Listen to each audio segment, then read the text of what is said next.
dari segi getaran dia, misal daya baliknya dia pas kita kena lubang nih, kerasa jeda kapaknya biasanya dari software dia udah mulai kena gitu kan. Kalau secara visual mungkin kurang ya mungkin ada beberapa yang bisa nih, kayak misalnya dia tetap dia ada, di sini ada pelumas ya gitu kan. Nah, biasanya kalau emang dia udah lemah juga biasanya pelumasnya keluar nih gitu kan. Itu secara visual gitu kan. Kalau secara fisik nih bisa nih kita dongkrak atau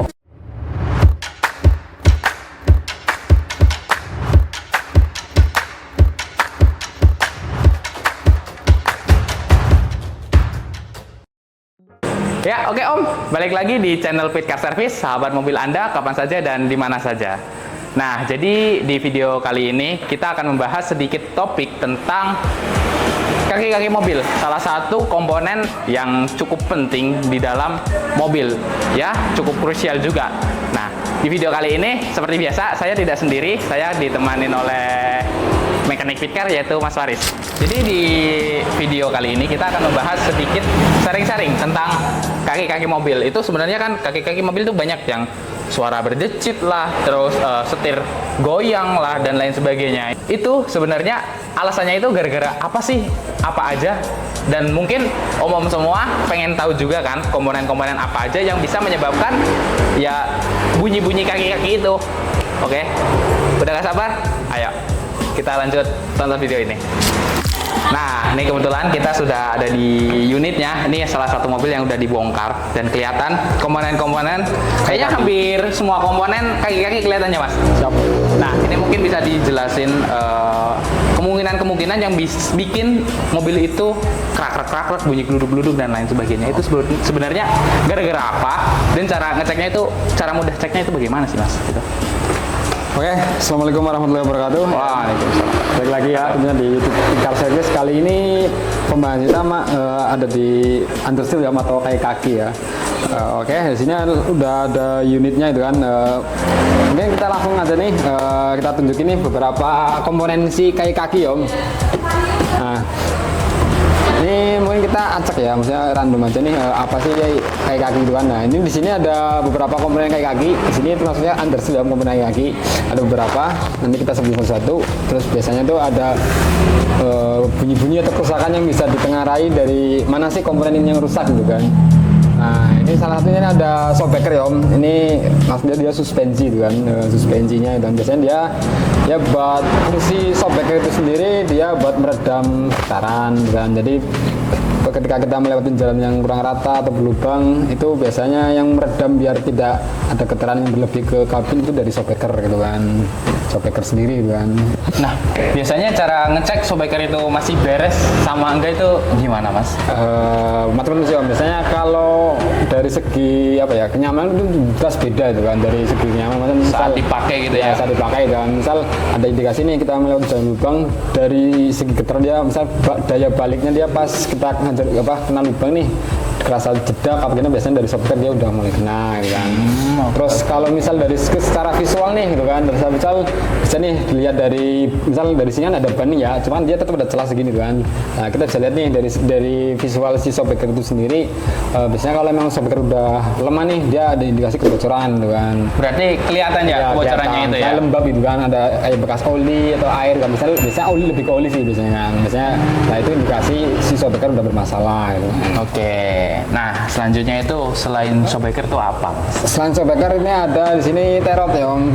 Nah, terot dengan ini biasanya dia sepaket sama rak end atau rak steer kan. Biasanya indikasi dia bermasalah itu biasanya dari bunyi gitu kan. Misalnya ketika kita kena lubang itu dari bunyi dia cukup kurang nyaman, misalnya bunyi-bunyi antara kayak besi gitu kan. Ketika kita ada lubang itu biasanya dari terot atau rak end gitu kan.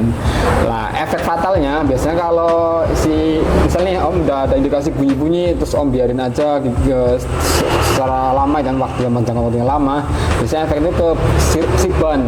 Si ban. Nah, jadi bannya nggak balance biasanya mungkin karena ya. iya karena dia udah oplak nih, biasanya dia jadi nggak center.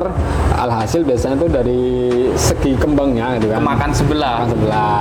Makanya tuh kalau udah dikasih bunyi-bunyi kayak kaki, sebaiknya dicek nih kan. Dicek. Biar ketahuan sih apa sih yang bermasalah, biar tidak merembet ke yang lainnya. Nah, mungkin untuk rack and ganti rod sendiri, itu cara ceknya bisa nggak sih secara visual atau dipegang itu?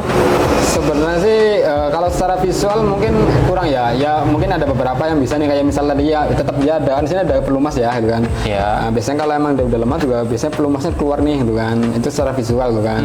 Kalau secara fisik nih bisa nih kita dongkrak atau misal kita belokin full gitu kan. Kita belokin full, kita bisa pegang di sini. Bisa kalau dia udah lemah, kita goyang kayak gini dia otomatis lemah gitu. Misalnya enteng gitu kan. Enteng, nggak berat ya. Iya, cuma kalau lebih spesifik lagi biasanya didongkrak gitu kan. Didongkrak terus kita goyang banyak, biasanya kalau emang dia udah kena biasanya banyak itu goyang gitu kan. Nah, ini kebetulan kan karet ya. Biasanya kalau udah kena mungkin karetnya jebol lah. Ya. Mungkin jebol nggak sih? Bisa jebol? Nah, jebol kan karena dia udah sering hantam, ibaratnya udah lemah nih, jadi bebannya udah nggak kuat, makanya dia yang ngajak karet. Oh, nah tadi kan ada poin tuh besi ketemu besi. Nah, mungkin gara-gara besi ketemu besi, gara-gara karetnya udah bermasalah. Salah, gitu karena ya. pelumasannya kurang gitu kan. Oke. Selain itu, ada lagi nggak sih Mas yang bisa kemungkinan bikin bunyi gluk-gluk gitu di kaki-kaki mobil? Ada itu dari sini namanya arem ya, atau sayap lah gitu kan, biasanya arem kan. Dia di arem itu sendiri biasanya dia ada pusing gitu kan, ada pusing. Karet. Ya, ada pusing karet, ada ball joint gitu kan. Ball joint dia fungsinya sama terot gitu kan. Maksudnya dalam artian dari segi fungsi sama, dia buat poros gitu kan. Kalau ball joint dia buat poros nih. Jadi kita belokin setir. Nah, yang berfungsi sebagai porosnya itu si ball joint itu gitu kan. Jadi semisal si ball joint itu oblak, berarti biasanya kalau pas kita belok pun ada bunyi-bunyi gitu kan. Terus dari segi bisa kena jalan berlubang dia bunyi gitu, karena dia kan biasanya udah oblak nih, jadi ya kayak musik tak gitu kan. Berarti sebenarnya dicek pakai setir pun Ya, kerasa ya. kerasa Kalau biasanya. emang udah bermasalah dicek itu. pakai setir kerasa ya. Saya biasanya gitu. Oke.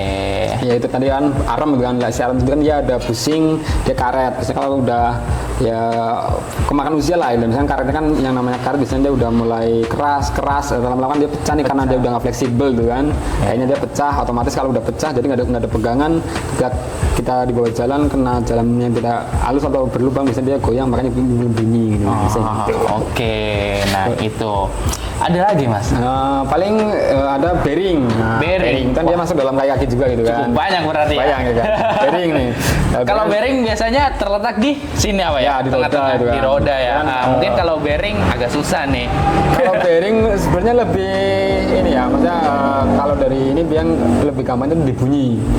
Biasanya kalau bearing udah kena dia ada bunyi gemuruh, dengung biasanya gitu kan. Jadi biasanya kalau bearing udah oplak nih kan, daripada Om bisa mendengarai dari segi bunyinya. Misalnya kalau pas kita jalan kecepatan biasanya 60-40 lah ya kan, biasanya dari segi Ada bunyi, suara aneh lah gitu gemuruh, ya. dia Bukan dengung biasanya. gluk-gluk tapi lebih ke dengung gitu ya. Itu dari bearing kebanyakan.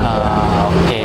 Nah dari bearing nih, biasanya dari bearing kan dia ada porosnya. Nah dia ngikut ini kalau untuk kasus buat unit ini kan dia kebetulan tarikan depan ya, FVT Iya. kan. Nah dia ada yang namanya CV joint. CV joint. Nah itu atau asroda ya kan, left shaft gitu kan. Nah, itu kan itu masuk dalam kaki juga gitu kan. Biasanya itu juga sering kena kalau emang misalnya salah satu misal ada indikasi bunyi cuma dibiarin, lama-lama kan efeknya yang lainnya lah, biasanya CV joint juga udah kena nih.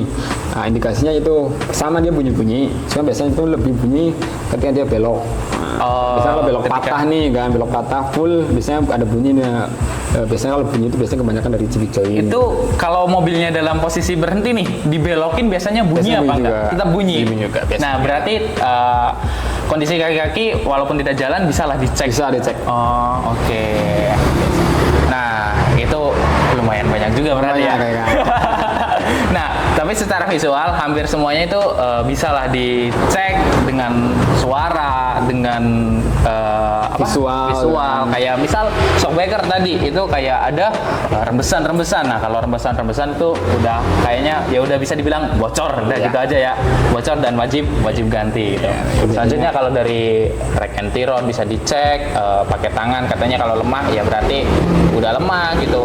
Terus dari bearing suara dengung, nah itu lumayan banyak juga ya berarti ya. Nah, makanya itu ya buat meminimalisirnya gitu kan, ketika udah ada suara aneh-aneh nih gitu kan, sebaiknya dicek secepatnya. Misalnya itu kan buat mengantisipasi nih, biar ada kerusakan, ibaratnya kerusakan di satu titik kita bisa perbaiki, jadi tidak Biar ada nggak imbas merempet ke ke lain. yang lain. Apalagi kaki-kaki sendiri itu adalah salah satu komponen vital yang Ya. ada di mobil.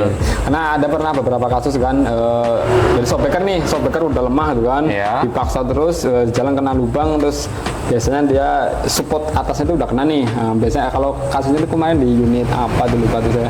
Jadi ketika kita dongkrak nih, dia udah shockbreaker itu udah langsung jatuh gitu kan. Karena kan ada beberapa shockbreaker itu ya dudukannya itu ada yang nyatu, ada yang misah gitu kan. Nah, ya pas misah itu kan, yang misah itu pas udah parah, dia bisa lepas kan. Kita kalau nggak Dan kalau dibiarin malah cukup dia bahaya juga ya, bisa lepas ya. Oke, udah overall itu aja. secara garis besar kayak itu ibaratnya apa ya, udah termasuk cukup apa ya, cukup banyak nih yang hari ini kita bahas gitu kan. Emang sebenarnya banyak nih, ada ya link stabil, karet stabil itu masih banyak kan, cuma mungkin pembahasannya panjang yang banget nanti kan. umum-umum gitu, yang Ya. bisa dicek secara umum ketika Om semua merasakan mobilnya kok ada bunyi dengung. Nah itu mungkin bisa apa tuh namanya? Ya sih, yang tadi kita Tadi bahas dibahas, kan, ada ya, mungkin ada beberapa lebih yang analisa sedikit-sedikit kayaknya ini deh. Nah nanti ketika datang ke bengkel itu bisa bilang wah kayaknya ini, atau bahkan bisa benerin sendiri gitu. Latihan jadi bengkel gitu ya. Nah itu beberapa komponen kaki-kaki yang alhamdulillah setelah kita nonton kayaknya sedikit lebih tahu gimana cara ngecek suspensi, terus tirot, rack end dan lain sebagainya. Mungkin Om bisa ngecek sendiri di rumah. Apabila ada pertanyaan bisa tulis di bawah kolom komentar. Semoga video ini bermanfaat ya. ya, Iya mohon kan? kritik dan ini ya, sarannya apabila ada konten yang perlu kita Nah, bahas, kebetulan kan bisa kita tinggalkan di komentar. salah satu YouTuber baru ya, mungkin ada saran-saran bisa tulis juga di kolom komentar di bawah biar jadi penyemangat kita untuk konten Siap. di video selanjutnya. Terima kasih. Assalamualaikum warahmatullahi wabarakatuh.